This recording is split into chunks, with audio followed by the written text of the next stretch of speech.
Hi all, Ernest അക്കാഡമിയുടെ മറ്റൊരു വീഡിയോയിലേക്ക് സ്വാഗതം. നമുക്കറിയാം, അഗ്രികൾച്ചർ ഓഫീസറിന് ശേഷം അഗ്രികൾച്ചർ ഉദ്യോഗാർത്ഥികൾക്ക് മുമ്പിലുണ്ടായിരുന്ന ഏറ്റവും പ്രധാനപ്പെട്ട ഒരു പോസ്റ്റ് ആയിരുന്നു സോയിൽ കൺസർവേഷൻ ഓഫീസർ. ആ ഒരു പോസ്റ്റിന് ശേഷം വീണ്ടും അഗ്രികൾച്ചർ ഉദ്യോഗാർത്ഥികൾക്ക് അപേക്ഷിക്കാൻ കഴിയുന്ന ഒരു നോട്ടിഫിക്കേഷൻ കേരള PSC പബ്ലിഷ് ചെയ്തിരിക്കുകയാണ്. അഗ്രികൾച്ചർ അസിസ്റ്റന്റ് ഗ്രേഡ് 2 എന്നാണ് തസ്തികയുടെ പേര്. ഈ ഒരു പോസ്റ്റ് നിയമനം വരുന്നത് പ്രധാനമായിട്ടും ലാൻഡ് യൂസ് ബോർഡിലേക്കാണ്, ലാൻഡ് യൂസ് ഡിപ്പാർട്ട്മെന്റിലേക്കാണ് നിയമനം വരുന്നത്. ആസ് യൂഷ്വൽ നമുക്ക് നോട്ടിഫിക്കേഷന്റെ വിശദവിവരങ്ങളിലേക്ക് പോകാം. ഇത് agriculture grade 2, agriculture assistant grade 2 എന്ന കാറ്റഗറിയിൽ വരുന്ന ഒരു നോട്ടിഫിക്കേഷൻ ആണ്. ഇതിന്റെ സാലറി സ്കെയില് 27,900 തുടങ്ങി 63,700 അവസാനിക്കുന്ന ഒരു സാലറി സ്കെയിലാണ് ഈ ഒരു പോസ്റ്റിനുള്ളത്.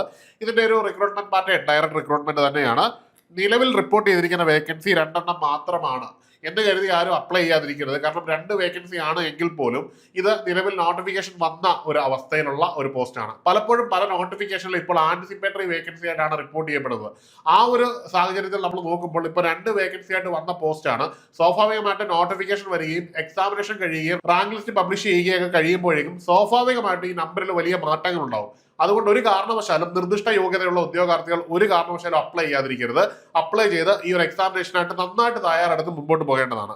ഇനിയും ഇതിന്റെ ഏജ് റിലേറ്റഡ് ആയിട്ടുള്ള കാര്യങ്ങൾ നമുക്ക് നോക്കാം. ആദ്യമായിട്ട് ഇതിന് അപേക്ഷിക്കാനുള്ള പ്രായപരിധി 18 വയസ്സ് മുതൽ 40 വയസ്സ് വരെയുള്ള പ്രായത്തിലാണ് നമുക്ക് അപേക്ഷിക്കാൻ കഴിയുന്നത്. അതായത് ഡേറ്റ് ഓഫ് ബർത്ത് പറയുമ്പോൾ ഈ 2/1/1986 മുതൽ 1/1/2008 വരെ ജനിച്ചവർക്കാണ് ഈ ഒരു എക്സാമിനേഷൻ അപേക്ഷിക്കാൻ കഴിയുന്നത്. ഇനി ഏജ് റിലാക്സേഷന്റെ കേസിലേക്ക് വരുമ്പോൾ SC ST OBC വിഭാഗങ്ങൾക്ക് നിയമാനുസൃതമായിട്ടുള്ള ഏജ് റിലാക്സേഷൻ കിട്ടും. SC ST വിഭാഗങ്ങൾക്ക് 5ഉം OBCക്ക് 3ഉമാണ് ഇവിടെ റിലാക്സേഷൻ ലഭിക്കുന്നത്. ഇനി ഈ വിദ്യാഭ്യാസ യോഗ്യത നമുക്ക് നോക്കാം. ഇവിടേക്ക് എത്തുമ്പോൾ ഡിപ്ലോമ ഇൻ അഗ്രികൾച്ചർ ആണ് ആദ്യത്തെ യോഗ്യത. ഇനി ഡിപ്ലോമ അഗ്രികൾച്ചർ ഉദ്യോഗാർത്ഥികൾക്കൊപ്പം തന്നെ VHSC ഉള്ളവർക്കും, അതായത് അഗ്രികൾച്ചർ VHSC ഉള്ളവർക്കും അപേക്ഷിക്കാൻ കഴിയും എന്നുള്ളത് നോട്ടിഫിക്കേഷനിൽ പറയുന്നുണ്ട്. സാധാരണഗതിയിൽ ഈ ഒരു പോസ്റ്റിലേക്ക് വരുന്ന നോട്ടിഫിക്കേഷനിൽ ഇങ്ങനെ തന്നെയാണ് യോഗ്യത വരുന്നത്. അപ്പോൾ 2 മേഖലയുള്ളവർക്കും അപേക്ഷിക്കാവുന്നതാണ്. ഇനിയും ഇതിന്റെ ഹയർ വെച്ചിട്ട് ഡിഗ്രി ഉള്ളവർക്കും ഈ ഒരു പോസ്റ്റിലേക്ക് അപേക്ഷിക്കാം എന്നുള്ളത് ഏറ്റവും പ്രധാനപ്പെട്ട ഒരു കാര്യമാണ്. ഇനിയും ഇതിന്റെ അപേക്ഷയ്ക്കുള്ള തീയതിയാണ്. നോട്ടിഫിക്കേഷൻ ഓൾറെഡി ഇന്ന് വന്നിട്ടുണ്ട്. 30/7/2026 ഈ നോട്ടിഫിക്കേഷൻ വന്നിരിക്കുന്നത്. ഇതിന് അപേക്ഷിക്കാൻ പറ്റുന്ന തീയതി 2/9/2026 വരെയാണ്. ആരും അവസാന നിമിഷത്തിന് വേണ്ടി കാത്തു നിൽക്കാതെ ഇപ്പോൾ തന്നെ വൺ ടൈം രജിസ്ട്രേഷനിലൂടെ നിങ്ങൾ കയറി നിങ്ങളുടെ പ്രൊഫൈൽ വഴി ഈ ഒരു പോസ്റ്റിലേക്ക് അപേക്ഷിക്കേണ്ടതാണ്. ലാൻഡ് യൂസ് ബോർഡിലേക്കുള്ള ഈ ഒരു നോട്ടിഫിക്കേഷന്റെ വിശദ വിവരങ്ങൾ ഒരുപക്ഷെ ആദ്യമായിട്ടായിരിക്കും നിങ്ങൾ കേൾക്കാൻ പോകുന്നത്. കാരണം കേരള PSCയിൽ ഈ അടുത്തെങ്കിലും ഈ ഒരു പോസ്റ്റിലേക്കുള്ള നോട്ടിഫിക്കേഷൻ വന്നിട്ടില്ല. അതുകൊണ്ട് തന്നെ ഈ ഒരു പരീക്ഷയ്ക്ക് വേണ്ടി നിങ്ങളുടെ തയ്യാറെടുപ്പുകൾ ഏത് തരത്തിൽ തുടങ്ങണം, എന്തൊക്കെയാണ് പ്രധാനമായിട്ട് പഠിക്കേണ്ടത് തുടങ്ങിയ ധാരാളം സംശയങ്ങൾ നിങ്ങൾക്കുണ്ടാവും. അപ്പോൾ നിങ്ങളുടെ പഠനം കൃത്യമായി പഠിക്കുന്നതിനും പഠനത്തിന് കൃത്യമായിട്ട് റോഡ് മാപ്പ് സൃഷ്ടിക്കുന്നതിനുമായിട്ട് ഏണസ്റ്റ് അക്കാഡമി നിങ്ങൾക്കായിട്ടൊരു വെബിനാർ, സൗജന്യ വെബിനാർ നൽകുന്നുണ്ട്. അത് ഈ വരുന്ന ആഴ്ചകളിൽ തന്നെ ഉണ്ടാവും. അതിന്റെ ഡേറ്റ് നിങ്ങളെ അറിയിക്കുന്നതായിരിക്കും. എല്ലാവരും അതിനായിട്ട് കാത്തിരിക്കുക. അതുപോലെ തന്നെ അഗ്രികൾച്ചർ ഉദ്യോഗാർത്ഥികൾക്ക് ഈ ഒരു എക്സാമിനേഷൻ ക്രാക്ക് ചെയ്യാനായിട്ട് ഏണസ്റ്റ് അക്കാഡമിയിൽ അഗ്രികൾച്ചർ അസിസ്റ്റന്റ് ഗ്രേഡ് 2 കോഴ്സുകൾ സ്റ്റാർട്ട് ചെയ്ത് കഴിഞ്ഞു. നിങ്ങൾക്ക് എല്ലാവർക്കും ഈ ഒരു കോഴ്സ് ജോയിൻ ചെയ്ത് പഠിച്ചു തുടങ്ങാവുന്നതാണ്.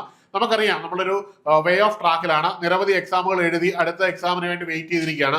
ഇനിയും ഇതുപോലെയുള്ള നിരവധി എക്സാമിനേഷനുകൾ നമ്മുടെ മുമ്പിലേക്ക് വരികയാണ്. അപ്പോൾ ആ പഠനം കണ്ടിന്യൂസ് ആയിട്ട് പോയി കഴിഞ്ഞാൽ സ്വാഭാവികമായിട്ടും നമുക്കൊരു പൊസിഷനിൽ എത്താൻ പറ്റും. അതിനുള്ള ഓപ്പർച്യൂണിറ്റി തന്നെയാണ് ഈ ഒരു പോസ്റ്റും. അപ്പോൾ നിങ്ങളുടെ പഠനം നിർത്തേണ്ട കാര്യമല്ല, മുമ്പോട്ട് തന്നെ പഠിച്ചു തുടങ്ങാം. ഈ അടുത്തിടെ നടന്ന അഗ്രികൾച്ചർ ഓഫീസർ, അതുപോലെ ഫാം അസിസ്റ്റന്റ് ഗ്രേഡ് 2 തുടങ്ങിയ നിരവധി അഗ്രികൾച്ചർ എക്സാമിനേഷനുകൾ ഇപ്പോൾ നടന്നു കഴിഞ്ഞു.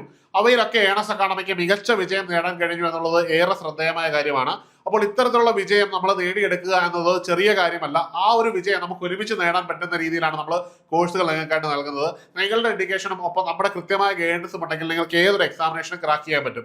ഒരു അഗ്രികൾച്ചർ ഉദ്യോഗാർത്ഥികളെ സംബന്ധിച്ചിടത്തോളം നിങ്ങളുടെ ലക്ഷ്യം നേടിയെടുക്കുവാൻ പറ്റുന്ന എല്ലാ രീതിയിലുള്ള അസിസ്റ്റൻസുമാണ് ഏണസ്റ്റ് അക്കാഡമി നിങ്ങൾക്കായിട്ട് നൽകുക. നിങ്ങളുടെ പഠനം ശരിയായ ദിശയിൽ കൊണ്ടുപോകുന്നതിനും സർക്കാർ ജോലിയാണ് നിങ്ങളുടെ ലക്ഷ്യം നേടിയെടുക്കുന്നതിനുമായിട്ട് ഇപ്പോൾ തന്നെ കോഴ്സിൽ ജോയിൻ ചെയ്യുക. കോഴ്സിന്റെ വിശദ വിവരങ്ങൾക്കും അതുപോലെ തന്നെ വെബിനാറിന്റെ ഡീറ്റെയിൽസ് അറിയുവാൻ താഴെ കാണുന്ന ഗൂഗിൾ ഫോം ഫില്ല് ചെയ്യാവുന്നതാണ്. അല്ലെങ്കിൽ ഈ കാണുന്ന നമ്പറിൽ ബന്ധപ്പെടാവുന്നതാണ്. മറ്റൊരു വീഡിയോയിൽ കാണാം. Good bye.